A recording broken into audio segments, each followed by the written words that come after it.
On the show today, we get into Chili Bowl Night 3, we talk the wild finish at Vado, and a Kerry Madsen update. Let's go.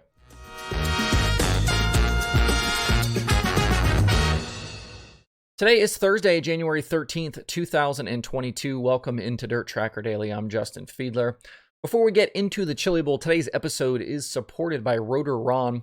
If you're into RC stuff, head over to rotorron.com. He's got dyno-tuned RC motors, lots of different accessories, and he's got some sweet custom dirt late model bodies, including some painted up like Scott Bloomquist's Zero machines. He's also got wheels and tires for your RC car, and you can get your own motor dyno-tuned if that's what you need.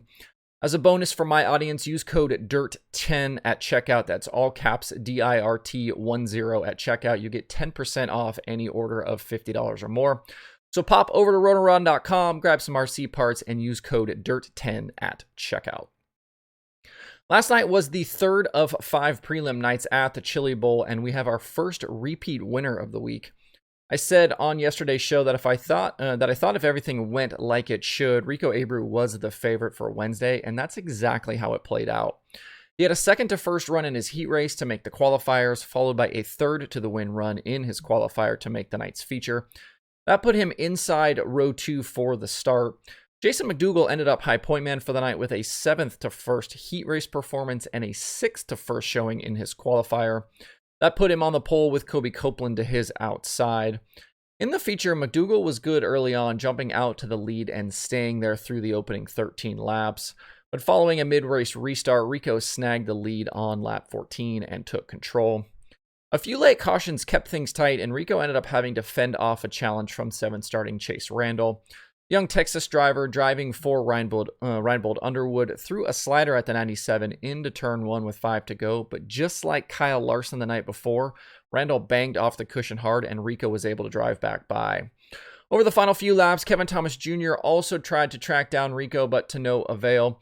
The victory for the California driver was his 5th straight prelim night win, and he's now locked into Saturday along with KTJ. Blake Hahn ended up 3rd, Copeland was 4th, and McDougall faded to 5th at the end. Randall made some mistakes late and ended up 7th himself. Keith Kunz Motorsports bringing 15 cars to the Chili Bowl has been a topic of conversation, and it's easy to see why so many want to drive for KKM. Through 3 nights so far inside the Expo, a KKM car has been in victory lane in all of them.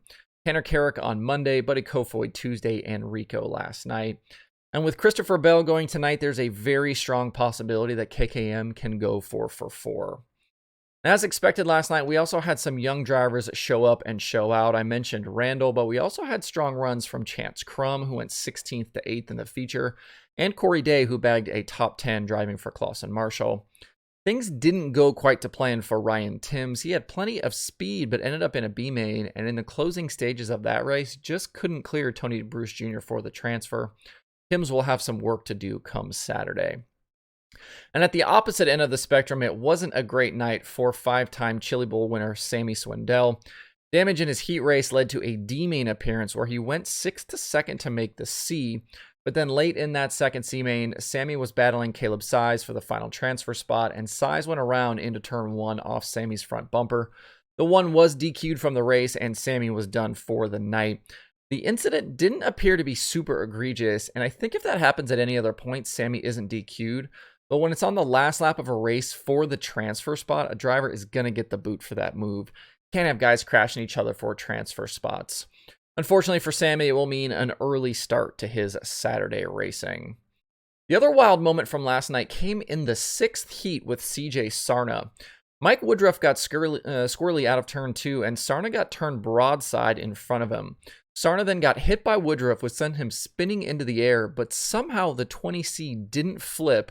It landed on all 4 wheels, and Sarna got back in the gas and kept driving. Definitely the save of the night and maybe of the week so far. With 2 nights still to go, your Saturday lock-ins are Tanner Carrick, Tyler Courtney, Buddy Kofoid, Kyle Larson, Rico Abreu, and Kevin Thomas Jr. Thursday's program has belonged to Christopher Bell going back to 2016, and he'll look to continue that KKM hot streak tonight. The lineup also includes Tanner Thorson, Logan Seavey, Emerson Axum, Shane Golubic, Brady Bacon, CJ Leary, and a whole bunch more. I'm going to pick Bell here, and I'm going to continue to do so until he proves me wrong. Schedule for the building is the same today as yesterday. The draw is at 2 p.m. Central, hot laps at 4, and heat races at 5. The broadcast continues to be over on Flow Racing. In the Chili Bowl picks department last night was an improvement, and I jumped 60 spots in the standings, but I'm still only 497th, and I'm 154.5 points out of the money. I had Rico, Copeland, RJ Johnson, Chance Crum, and Billy Vanderwegen in the feature. Ryan Timms didn't make it out of his B-main, like I mentioned, and Daniel Adler missed the feature transfer spot by 2. Tonight is my Platinum Group pick in Christopher Bell, and I've got Thorson in Group 1, Golobic in Group 2, Danny Stratton in Group 3, Matt Sherrill in Group 4, Brody Fusen in Group 5, Blake Edwards in Group 6, and Cody Hayes in Group 7. Let's see if we can make another big jump up in the standings. We've now had 3 late model features at Vado Speedway Park during the Wild West Shootout, and 2 of them have been decided right at the checkered flag. Things were so crazy last night, we didn't even realize Garrett Alberson had won until after the race was over. It looked for much of the race like Mike Marlar was going to cruise to a $5,000 win, but things got interesting late in the 40-lapper. Bobby Pierce worked his way into second inside 10 laps to go and began to reel the 157 in. On the white flag lap, Marlar was out front, but lap traffic was just ahead of the 2 front runners. Pierce rolled the top to the lead down the backstretch, but then we had calamity into turn 3. 2 lap cars were up top racing side by side, and Marlar and Pierce both dove low for the same piece of real estate. They collided and ended up sideways. Marlar was able to recover and drive away, but Pierce got turned around. And on the initial watch, it looked like Marlar got the win, and even Ben Shelton on the broadcast said as much. But what we also missed was third place Garrett Alberson sneaking by on the high side behind a lap car and beating Marlar back to the line. Alberson had lost some ground to the lead duo, but the incident in 3 slowed them enough to allow him to get by for the victory. Marlar finished second, Tyler Erb came on late to finish third, Earl Pearson Jr. was fourth after another solid night, and Brandon Shepard completed the top 5. Pierce ended up 6th after the spin, so with 3 races complete and 3 more to go, the $300,000 bonus from Penske is off the table. Shepard can still win $100,000 for 5 wins, or $25,000 for 4. If Alberson were somehow able to sweep the remaining nights, he'd also be in line for $25,000. The field of late models was a little light last night at 27 cars. We lost a few from the opening weekend. Guys like Cade Dillard and Austin Kirkpatrick. Dillard posted on social media that he wouldn't be back to Vado after testing positive for COVID. The event now goes quiet again today, and we'll finish out with 3 more programs Friday, Saturday, and Sunday.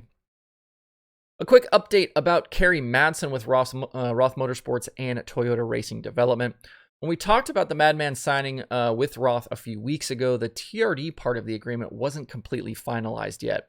But as of yesterday, things are signed and sealed, and Madsen is set to race 40 or 50 times this season and help push that TRD engine program along. The Toyota 410 has been slowly working its way into sprint car competition with Speedway engine development leading the way. As we mentioned previously, TRD has worked with KCP Racing and Gio Scelzi, Ridge & Sons and Aaron Reitzel, and Lucas Wolf and the Alabak team in Pennsylvania. Madsen and the 83 junior team will debut during the spring West Coast swing with the World of Outlaws, and they plan on hitting the big races like the Knoxville Nationals and Kings Royal.